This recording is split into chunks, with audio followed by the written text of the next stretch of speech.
प्यारे विद्यार्थियों, आप सब जी का निੱਘਾ स्वागत है। ਅੱਜ ਅਸੀਂ 6ਵੀਂ ਜਮਾਤ ਦੇ ਸਮਾਜਿਕ ਵਿਗਿਆਨ ਵਿਸ਼ੇ ਦੇ ਇਤਿਹਾਸ ਭਾਗ ਪਾਠ 12 ਭਾਰਤ 600 ਈਸਾ ਪੂਰਵ ਤੋਂ 400 ਈਸਾ ਪੂਰਵ ਤੱਕ ਦਾ ਦੂਜਾ ਭਾਗ ਦਾ ਅਧਿਐਨ ਕਰਾਂਗੇ। ਇਸ ਦੇ ਪਹਿਲੇ ਭਾਗ ਦਾ ਅਧਿਐਨ ਅਸੀਂ ਪਿਛਲੀ ਕਲਾਸ ਵਿੱਚ ਕਰ ਚੁੱਕੇ ਹਾਂ, ਜਿਸ ਵਿੱਚ ਅਸੀਂ ਜਨਪਦ ਅਤੇ ਮਹਾਜਨਪਦ, ਮਗਧ ਸਾਮਰਾਜ ਦੇ ਉਥਾਨ ਅਤੇ ਵਿਸਤਾਰ ਬਾਰੇ ਅਧਿਐਨ ਕੀਤਾ ਸੀ। ਅੱਜ ਦੇ ਭਾਗ ਨੂੰ ਪੜ੍ਹਨ ਤੋਂ ਬਾਅਦ ਅਸੀਂ ਭਾਰਤ ਵਿੱਚ ਜੈਨ ਧਰਮ ਦੇ ਆਰੰਭ ਅਤੇ ਪ੍ਰਸਾਰ ਬਾਰੇ ਭਲੀ ਭਾਂਤ ਜਾਣੂ ਹੋ ਜਾਵਾਂਗੇ। ਆਪ ਸਭ ਆਪਣੀ ਕਾਪੀ, ਪੈਨ ਆਦਿ ਆਪਣੇ ਕੋਲ ਰੱਖ ਲਓ ਤਾਂ ਕਿ ਤੁਸੀਂ ਅੱਜ ਦੇ ਪਾਠ ਦੇ ਮੁੱਖ ਬਿੰਦੂ ਨੋਟ ਕਰ ਸਕੋ। ਅੱਜ ਅਸੀਂ ਜੈਨ ਧਰਮ ਦਾ ਅਧਿਐਨ ਕਰਾਂਗੇ। ਜੈਨ ਧਰਮ ਭਾਰਤ ਦਾ ਇੱਕ ਮੁੱਖ ਧਰਮ ਹੈ।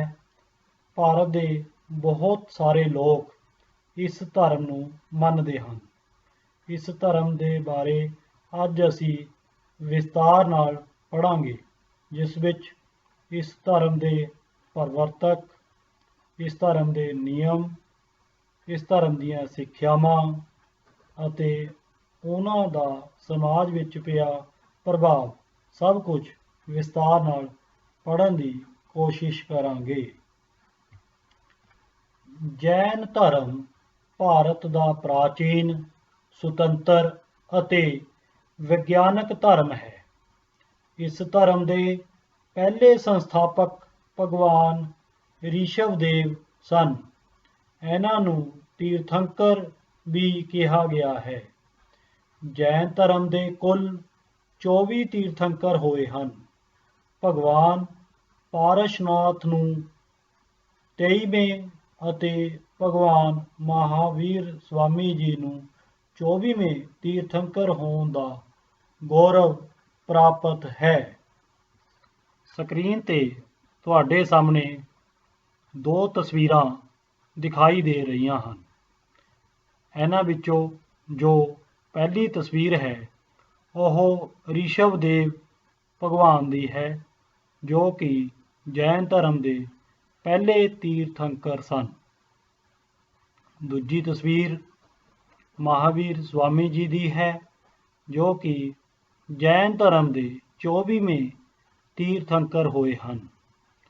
ਇਹਨਾਂ ਦੋਨਾਂ ਦਾ ਹੀ ਜੈਨ ਧਰਮ ਵਿੱਚ ਬਹੁਤ ਸਨਮਾਨ ਹੈ। ਜੈਨ ਸ਼ਬਦ ਜਿਨ ਸ਼ਬਦ ਤੋਂ ਬਣਿਆ ਹੈ, ਜਿਸ ਦਾ ਅਰਥ ਹੈ ਜੇਤੂ ਜਾਂ ਵਿਜੇਤਾ।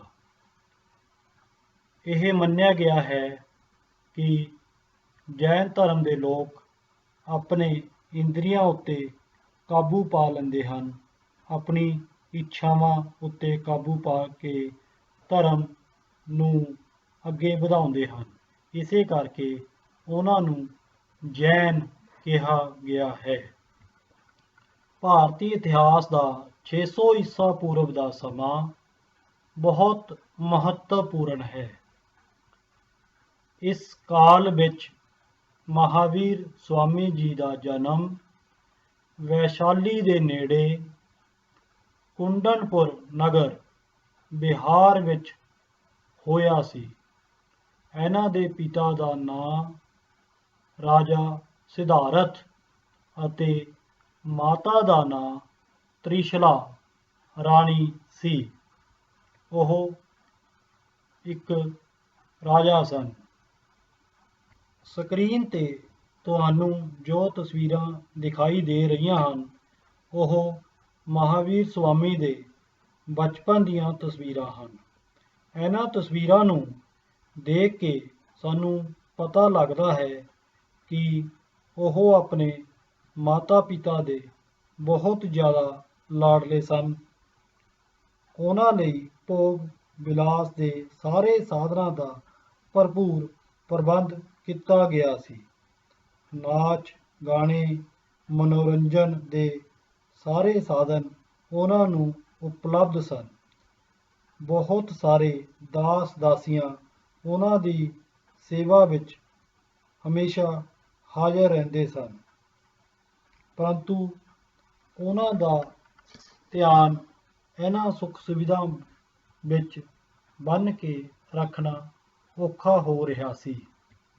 ਭਗਵਾਨ ਮਹਾਵੀਰ ਜੀ ਨੇ ਲਗਭਗ 30 ਸਾਲ ਤੱਕ ਗ੍ਰਹਸਥੀ ਜੀਵਨ ਬਤੀਤ ਕੀਤਾ। ਆਪਣੇ ਮਾਤਾ ਪਿਤਾ ਦੀ ਮੌਤ ਹੋ ਜਾਣ ਪਿੱਛੋਂ ਮਹਾਵੀਰ ਸਵਾਮੀ ਜੀ ਆਪਣੇ ਵੱਡੇ ਭਰਾ ਨੰਦੀਵਯਨ ਤੋਂ ਇਜਾਜ਼ਤ ਲੈ ਕੇ ਰਾਜਪਾਟ ਅਤੇ ਸਾਰੇ ਸੁੱਖ ਸਾਧਨਾਂ ਦਾ ਤਿਆਗ ਕਰਕੇ ਸੰਯਮ ਦੇ ਮਾਰਗ ਉੱਤੇ ਚੱਲ ਪਏ। ਭਾਵੇਂ ਮਹਾਵੀਰ ਸਵਾਮੀ ਇੱਕ ਰਾਜਕੁਮਾਰ ਸਨ, ਪਰੰਤੂ ਉਹ ਉਸ ਸਮੇਂ ਵੀ ਸਧਾਰਨ ਜੀਵਨ ਬਤੀਤ ਕਰਨਾ ਪਸੰਦ ਕਰਦੇ ਸਨ। ਮਾਪਿਆਂ ਦੀ ਮੌਤ ਤੋਂ 2 ਸਾਲ ਬਾਅਦ ਮਹਾਵੀਰ ਨੇ ਆਪਣੇ ਭਰਾ ਦੀ ਆਗਿਆ ਲੈ ਕੇ ਸੰਨਿਆਸ ਲੈ ਲਿਆ। ਬਹੁਤ ਸਾਰੇ ਕਿਤਾਬਾਂ ਵਿੱਚ ਇਹ ਲਿਖਿਆ ਹੋਇਆ ਹੈ ਕਿ ਮਹਾਵੀਰ ਸਵਾਮੀ ਪਹਿਲਾਂ ਹੀ ਸੰਨਿਆਸ ਲੈਣਾ ਚਾਹੁੰਦੇ ਸਨ, ਪਰੰਤੂ ਉਹਨਾਂ ਦੀ ਮਾਤਾ ਉਹਨਾਂ ਨੂੰ ਇੰਨਾ ਜ਼ਿਆਦਾ ਪਿਆਰ ਕਰਦੀ ਸੀ ਕਿ ਉਹਨਾਂ ਦੇ ਸੰਨਿਆਸ ਲੈਣ ਦੇ ਵਿਚਾਰ ਤੋਂ ਦੁਖੀ ਹੋ ਜਾਂਦੀ ਸੀ। ਇਸੇ ਕਰਕੇ ਉਹਨਾਂ ਨੇ ਉਹਨਾਂ ਦੀ ਮਾਤਾ ਦੀ ਮੌਤ ਤੋਂ ਬਾਅਦ ਹੀ ਸੰਨਿਆਸ ਲਿਆ। ਸੰਨਿਆਸ ਲੈਣ ਤੋਂ ਪਹਿਲਾਂ ਉਹਨਾਂ ਨੇ ਆਪਣਾ ਸਾਰਾ ਧਨ ਗਰੀਬਾਂ ਨੂੰ ਵੰਡ ਦਿੱਤਾ ਅਤੇ ਘਰ ਤਿਆਗ ਦਿੱਤਾ। ਸੰਨਿਆਸ ਲੈ ਕੇ ਉਹ ਜੰਗਲ ਵਿੱਚ ਤਪੱਸਿਆ ਕਰਨ ਲੱਗ ਪਏ। 12 ਸਾਲ 6 ਮਹੀਨੇ ਅਤੇ 15 ਦਿਨ ਤੱਕ ਕਠੋਰ ਤਪ ਕਰਨ ਪਿੱਛੋਂ ਉਹਨਾਂ ਨੂੰ ਕੈਵਲਯ ਗਿਆਨ ਦੀ ਪ੍ਰਾਪਤੀ ਹੋਈ। ਕੈਵਲਯ ਗਿਆਨ ਤੋਂ ਭਾਵ ਹੈ ਬ੍ਰਹਮੰਡ ਦਾ ਸੰਪੂਰਨ ਗਿਆਨ। ਉਹ ਹੁਣ ਵਿਤਰਾਗ, ਜਿੰਨ ਅਤੇ ਜੇਤੂ ਕਹਾਉਣ ਲੱਗੇ। ਮਹਾਵੀਰ ਸਵਾਮੀ ਗਿਆਨ ਪ੍ਰਾਪਤੀ ਤੋਂ ਬਾਅਦ ਲਗਭਗ 72 ਸਾਲ ਦੀ ਉਮਰ ਤੱਕ ਜੀਵਿਤ ਰਹੇ। ਅੰਤ ਪਾਵਾਪੁਰੀ ਨਗਰ ਵਿਖੇ ਉਹਨਾਂ ਨੇ ਨਿਰਵਾਣ ਪ੍ਰਾਪਤ ਕੀਤਾ। ਨਿਰਵਾਣ ਪ੍ਰਾਪਤੀ ਤੋਂ ਪਹਿਲਾਂ ਉਹਨਾਂ ਨੇ ਜੈਨ ਧਰਮ ਦਾ ਬਹੁਤ ਪ੍ਰਚਾਰ ਕੀਤਾ। ਬਹੁਤ ਸਾਰੇ ਲੋਕ ਉਹਨਾਂ ਦੇ ਜੀਵਨ ਤੋਂ ਪ੍ਰਭਾਵਿਤ ਹੋ ਕੇ ਇਸ ਧਰਮ ਵਿੱਚ ਆ ਗਏ। ਉਹਨਾਂ ਦੁਆਰਾ ਜੈਨ ਧਰਮ ਦੇ ਕੀਤੇ ਗਏ ਪ੍ਰਸਾਰ ਬਾਰੇ ਅਸੀਂ ਅੱਗੇ ਪੜ੍ਹ ਰਹੇ ਹਾਂ। ਸਕਰੀਨ ਤੇ ਦਿਖਾਈ ਦੇ ਰਹੀ ਤਸਵੀਰ ਮਹਾਵੀਰ ਸਵਾਮੀ ਦੁਆਰਾ ਕੀਤੇ ਗਏ ਕਠੋਰ ਤਪ ਨੂੰ ਦਰਸਾਉਂਦੀ ਹੈ। ਉਹਨਾਂ ਨੇ 12 ਸਾਲ ਤੋਂ ਵੀ ਵੱਧ ਸਮਾਂ ਇਸ ਤਰ੍ਹਾਂ ਦੇ ਕਠੋਰ ਤਪ ਵਿੱਚ ਬਤੀਤ ਕੀਤਾ, ਤਾਂ ਹੀ ਉਹਨਾਂ ਨੂੰ ਕੈਵਲਯ ਗਿਆਨ ਦੀ ਪ੍ਰਾਪਤੀ ਹੋਈ। ਜੈਨ ਧਰਮ ਦੇ ਪ੍ਰਮੁੱਖ ਸਿਧਾਂਤ ਜੋ ਮਹਾਵੀਰ ਸਵਾਮੀ ਨੇ ਦੱਸੇ ਉਹ ਹੇਠ ਲਿਖੇ ਅਨੁਸਾਰ ਹਨ। ਜੈਨ ਧਰਮ ਦੇ ਲੋਕ ਇਹਨਾਂ ਸਿਧਾਂਤਾਂ ਵਿੱਚ ਵਿਸ਼ਵਾਸ ਰੱਖਦੇ ਹਨ। ਪਹਿਲਾ ਸਿਧਾਂਤ ਹੈ ਅਹਿੰਸਾ। ਅਹਿੰਸਾ ਭਾਵ ਕਿਸੇ ਜੀਵ ਦੀ ਨਾ ਤਾਂ ਹੱਤਿਆ ਕਰਨੀ ਅਤੇ ਨਾ ਹੀ ਜੀਵ ਨੂੰ ਸਤਾਉਣਾ। ਇਸੇ ਕਰਕੇ ਜੈਨ ਧਰਮ ਦੇ ਲੋਕ ਸ਼ਾਕਾਹਾਰੀ ਭੋਜਨ ਖਾਂਦੇ ਹਨ। ਦੂਸਰਾ ਸਿਧਾਂਤ ਹੈ ਸੱਚ। ਜੈਨ ਧਰਮ ਵਿੱਚ ਸਦਾ ਸੱਚ ਬੋਲਣ ਦਾ ਨਿਯਮ ਹੈ। ਤੀਸਰਾ ਹੈ ਬ੍ਰਹਮਚਰਿਆ। ਸੰਯਮ ਪੂਰਵਕ ਜੀਵਨ ਬਤੀਤ ਕਰਨਾ। ਕੁਝ ਕਿਤਾਬਾਂ ਵਿੱਚ ਇਸ ਬਾਰੇ ਕਿਹਾ ਗਿਆ ਹੈ ਕਿ ਵਿਆਹ ਨਾ ਕਰਵਾਉਣਾ। ਅਗਲਾ ਹੈ ਅਪਰਿਗ੍ਰਹਿ। ਇਸ ਦਾ ਅਰਥ ਹੈ ਜ਼ਰੂਰਤ ਨਾਲੋਂ ਜ਼ਿਆਦਾ ਸਾਧਨ ਇਕੱਠੇ ਨਾ ਕਰਨਾ ਅਤੇ ਨਾ ਹੀ ਹੋਰਾਂ ਦੇ ਸਾਧਨਾਂ ਉੱਤੇ ਕਬਜ਼ਾ ਕਰਨਾ। ਮਹਾਵੀਰ ਸਵਾਮੀ ਦੁਆਰਾ ਸਰਲ ਭਾਸ਼ਾ ਵਿੱਚ ਦੱਸੇ ਗਏ ਇਹਨਾਂ ਸਿਧਾਂਤਾਂ ਕਰਕੇ ਹੀ ਉਹਨਾਂ ਦੇ ਜੀਵਨ ਕਾਲ ਵਿੱਚ ਲੱਖਾਂ ਲੋਕ ਜੈਨ ਧਰਮ ਦੇ ਅਨੁਯਾਈ ਬਣ ਗਏ। ਉਹ ਮਹਾਵੀਰ ਸਵਾਮੀ ਤੋਂ ਸਿੱਖਿਆ ਪ੍ਰਾਪਤੀ ਲਈ ਆਉਂਦੇ ਸਨ, ਉਹਨਾਂ ਦਾ ਸਤਸੰਗ ਸੁਣਦੇ ਸਨ। ਉਹਨਾਂ ਦੇ ਬਹੁਤ ਸਾਰੇ ਆਸ਼ਰਮ ਬਣ ਗਏ ਜਿਨ੍ਹਾਂ ਵਿੱਚ ਲੋਕ ਗਿਆਨ ਪ੍ਰਾਪਤ ਕਰਨ ਲਈ ਆਉਂਦੇ ਸਨ। ਜੈਨ ਧਰਮ ਹਰੇਕ ਜੀਵ ਵਿੱਚ ਪਰਮਾਤਮਾ ਦੀ ਹੋਂਦ ਨੂੰ ਸਵੀਕਾਰ ਕਰਦਾ ਹੈ। ਜੈਨ ਧਰਮ ਅਨੁਸਾਰ ਪ੍ਰਿਥਵੀ, ਪਾਣੀ, ਹਵਾ, ਅੱਗ ਅਤੇ ਸਾਰੀ ਬਨਸਪਤੀ ਵਿੱਚ ਆਤਮਾ ਦਾ ਨਿਵਾਸ ਹੁੰਦਾ ਹੈ। ਇਹ ਧਰਮ ਬਨਸਪਤੀ ਦੀ ਰੱਖਿਆ ਅਤੇ ਵਾਤਾਵਰਣ ਦੀ ਸੰਭਾਲ ਕਰਨ ਦੇ ਪੱਖ ਵਿੱਚ ਹੈ। ਇਹਨਾਂ ਦਾ ਵਿਸ਼ਵਾਸ ਹੈ ਕਿ ਹਰੇਕ ਆਤਮਾ ਆਪਣੇ ਚੰਗੇ ਕਰਮਾਂ ਨਾਲ ਈਸ਼ਵਰ ਨੂੰ ਪ੍ਰਾਪਤ ਕਰ ਸਕਦੀ ਹੈ। ਸੱਚੀ ਸ਼ਰਧਾ, ਸੱਚਾ ਗਿਆਨ ਅਤੇ ਸੱਚਾ ਆਚਰਣ ਦੀ ਪੂਜਾ ਦੁਆਰਾ ਨਿਰਵਾਣ ਪ੍ਰਾਪਤ ਕੀਤਾ ਜਾ ਸਕਦਾ ਹੈ। ਇਹਨਾਂ ਨੂੰ ਤ੍ਰਿਰਤਨ ਕਿਹਾ ਜਾਂਦਾ ਹੈ। ਬੱਚਿਓ, ਧਿਆਨ ਨਾਲ ਦੇਖੋ, ਇਸ ਵਿੱਚ 3 ਮੇਨ ਗੱਲਾਂ ਹਨ: ਸੱਚੀ ਸ਼ਰਧਾ, ਸੱਚਾ ਗਿਆਨ, ਸੱਚਾ ਆਚਰਣ। ਇਹ 3 ਗੱਲਾਂ ਹੋਣ ਕਾਰਨ ਹੀ ਇਹਨਾਂ ਨੂੰ ਤ੍ਰਿਰਤਨ ਜਾਂ 3 ਰਤਨ ਕਿਹਾ ਜਾਂਦਾ ਹੈ। ਬੱਚਿਓ, ਤੁਹਾਨੂੰ ਸਕਰੀਨ ਤੇ ਜੈਨ ਧਰਮ ਦੀਆਂ ਕੁਝ ਕੋਟੇਸ਼ਨਾਂ ਨਜ਼ਰ ਆ ਰਹੀਆਂ ਹਨ। ਇਹ ਇੰਗਲਿਸ਼ ਅਤੇ ਹਿੰਦੀ ਵਿੱਚ ਹਨ। Have compassion towards all living beings, hatred leads destruction, lord Mahavira. Hindi दे विच हर एक जीवित प्राणी के प्रति दया रखो, घृणा से विनाश होता है। यह महावीर स्वामी दे शब्द हैं कि सानू जीवित प्राणियों प्रति दया रखना चाहिए है। जे असी घृणा रखांगे तो विनाश होवेगा। जैन धर्म दीयां 2 संप्रदावां हन, दिगंबर अते श्वेतांबर। दिगंबर संप्रदाय के मुनि कपड़े नहीं पहनते हैं, जदों कि श्वेतांबर मुनि चिट्टे कपड़े पहनते हैं। जैन धर्म के अनुयायी शाकाहारी होंदे हैं। देखो बच्चों, जैन धर्म के दोनों संप्रदायों के मुनि शाकाहारी भोजन ही खाते हैं, परंतु कपड़ियां के मामले में दोनों में भेद है। दिगंबर मुनि कोई कपड़ा नहीं पाउंदे, जबकि श्वेतांबर मुनि चिट्टे कपड़े पा के रहंदे हैं। तुसीं देखिया होएगा कि उन्होंने चिट्टे कपड़े पाए होंदे हैं ते मूँह दे उत्ते एक पट्टी बन्नी हुंदी है। वो जो पट्टी वाले मुनि होंदे हैं वो ही जैन धर्म के मुनि ने। बच्चों, स्क्रीन ते तुहाडे सामने दोनों संप्रदाय के मुनियां दी तस्वीरां दिखाई दे रही हैं। जो पहली तस्वीर है उस दे विच मुनि ने चिट्टे कपड़े पाए हुए हैं ते मूँह ते चिट्टे रंग की पट्टी बनी हुई है। यह श्वेतांबर संप्रदाय के मुनि हैं। दूसरी तस्वीर विच मुनि ने कपड़े नहीं पाए हुए हैं। यह दिगंबर संप्रदाय के मुनि हैं। यही इन्हां दोनों के विच भेद है। बच्चों, असी हुण तक जैन धर्म अते महावीर स्वामी दे ਜੀਵਨ ਬਾਰੇ ਇਸ ਪਾਠ ਵਿੱਚ ਪੜ੍ਹਿਆ ਹੈ। ਹੁਣ ਅਸੀਂ ਮਹਾਵੀਰ ਨੂੰ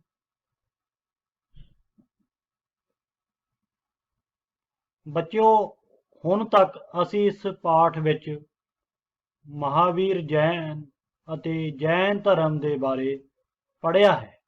ਹੁਣ ਅਸੀਂ ਪੜ੍ਹੇ ਹੋਏ ਭਾਗ ਵਿੱਚੋਂ ਹੀ ਤੁਹਾਨੂੰ ਕੁਝ ਪ੍ਰਸ਼ਨ ਪੁੱਛਾਂਗੇ।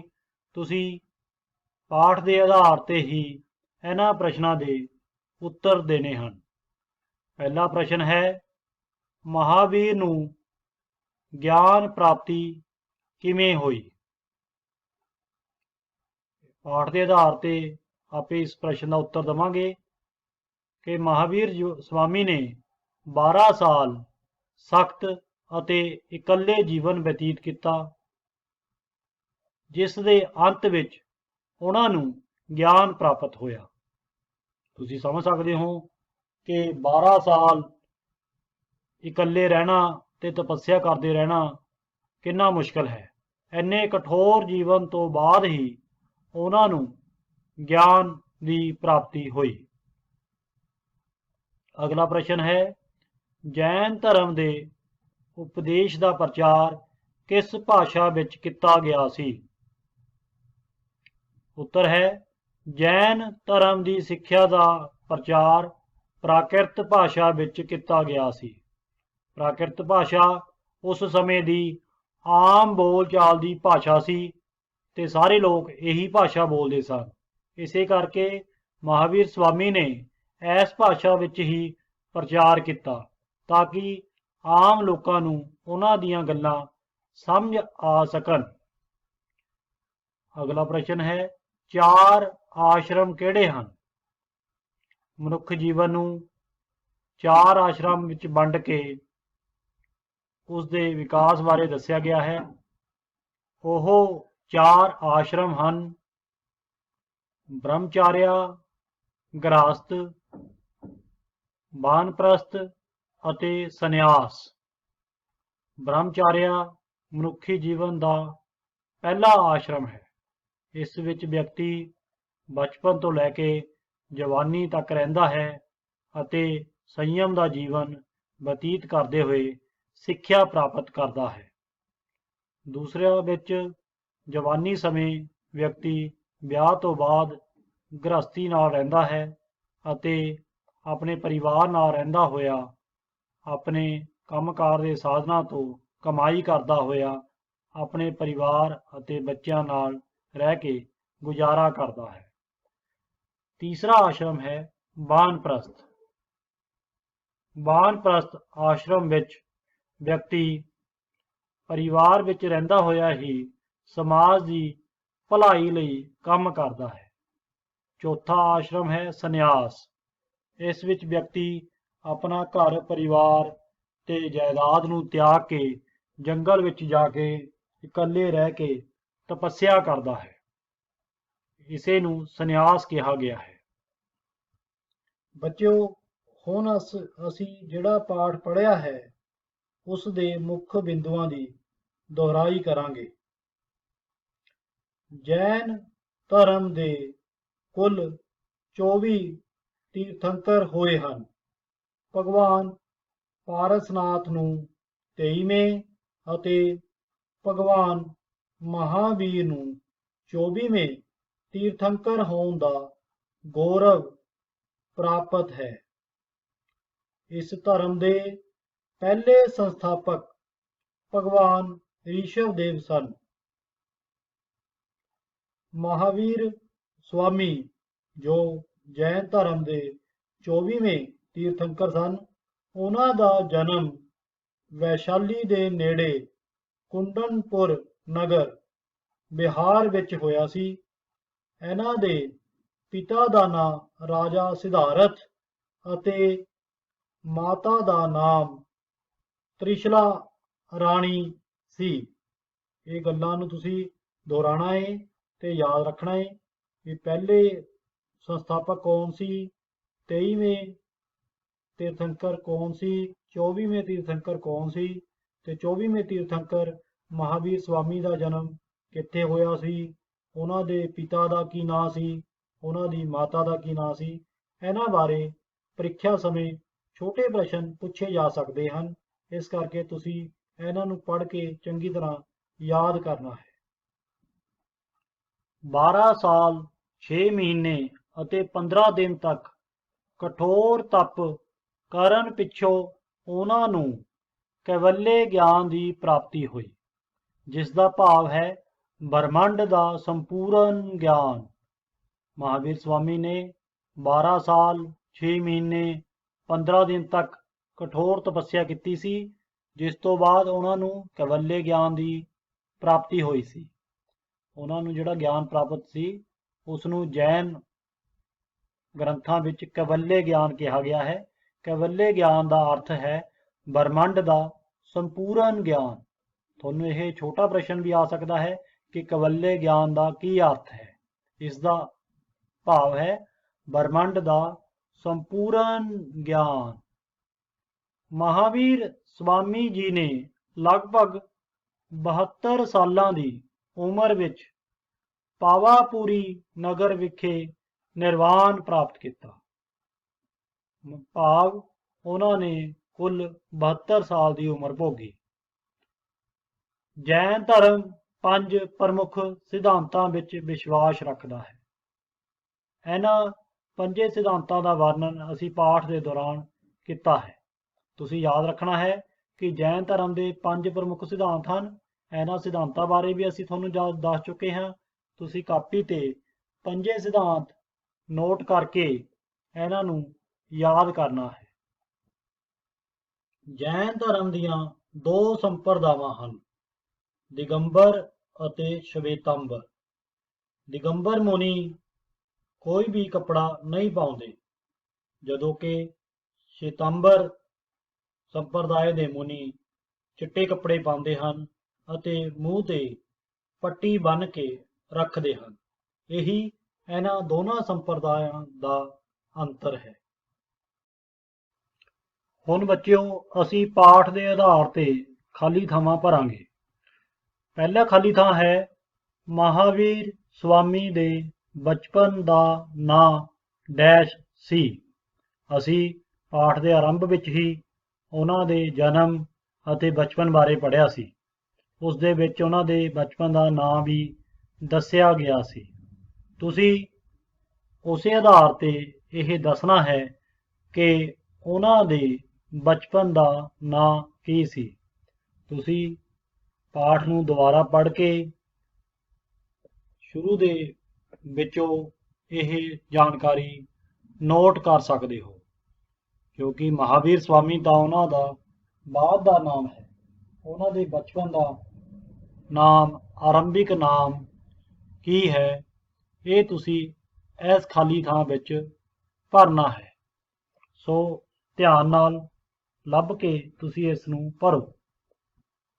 ਦੂਜੀ ਖਾਲੀ ਥਾਂ ਹੈ ਮਹਾਵੀਰ ਜੈਨ ਦੇ ਮਾਤਾ ਦਾ ਨਾਂ ਡੈਸ਼ ਸੀ। ਅਸੀਂ ਪਾਠ ਦੇ ਮੂਹਰਲੇ ਹਿੱਸੇ ਵਿੱਚ ਪੜ੍ਹਿਆ ਸੀ ਉਹਨਾਂ ਦੇ ਬਚਪਨ ਅਤੇ ਉਹਨਾਂ ਦੇ ਪਿਤਾ ਮਾਤਾ ਦਾ ਨਾਮ।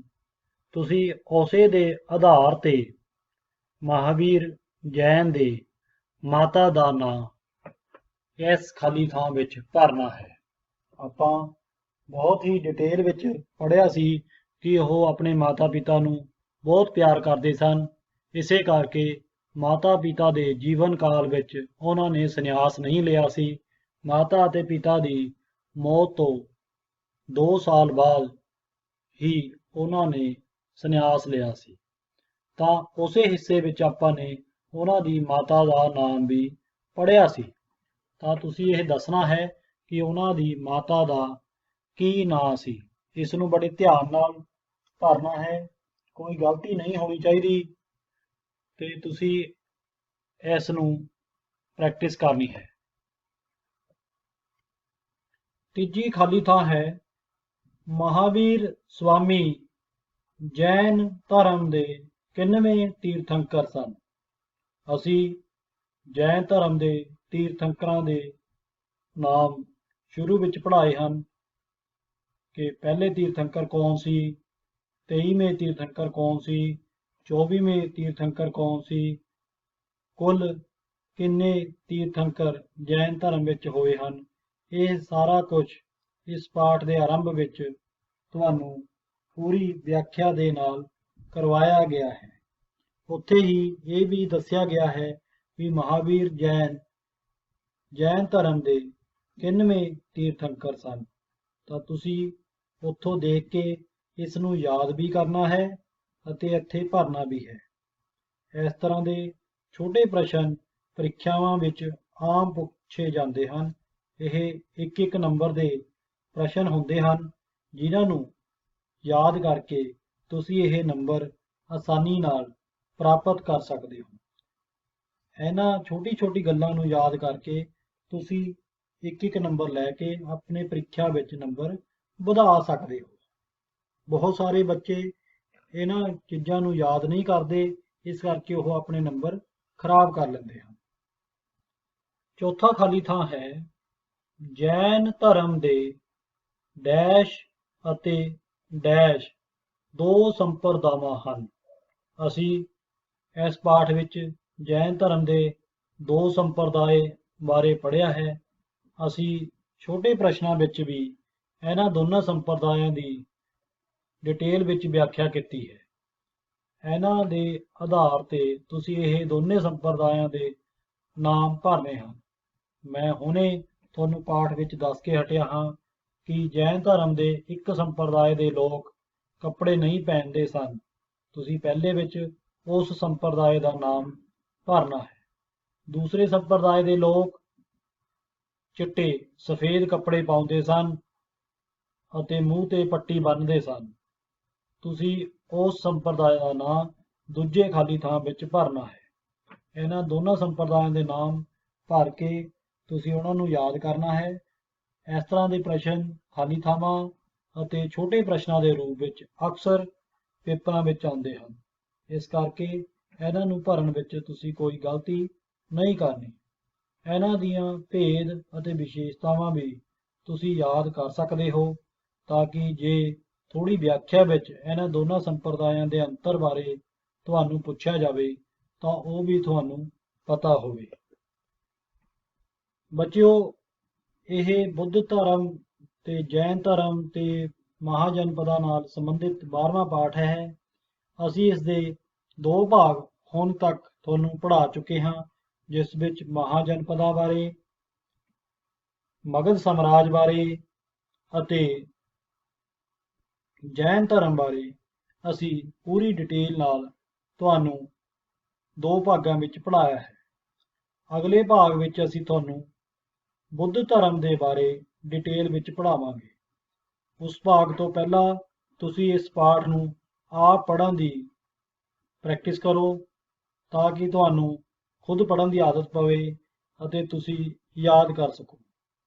ਟੀਵੀ ਰਾਹੀਂ ਤੁਹਾਡੇ ਤੱਕ ਇਹ ਪ੍ਰੋਗਰਾਮ ਪਹੁੰਚਾਏ ਜਾ ਰਹੇ ਹਨ, ਪਰ ਜਦੋਂ ਤੱਕ ਤੁਸੀਂ ਆਪ ਨਹੀਂ ਪੜ੍ਹੋਗੇ ਤਦ ਤੱਕ ਤੁਸੀਂ ਇਸ ਨੂੰ ਖੁਦ ਸਮਝ ਨਹੀਂ ਸਕੋਗੇ। ਪਾਠ ਨੂੰ ਧਿਆਨ ਨਾਲ ਸੁਣਨ ਅਤੇ ਸਮਝਣ ਲਈ ਤੁਹਾਡਾ ਸਭ ਦਾ ਬਹੁਤ ਬਹੁਤ ਧੰਨਵਾਦ।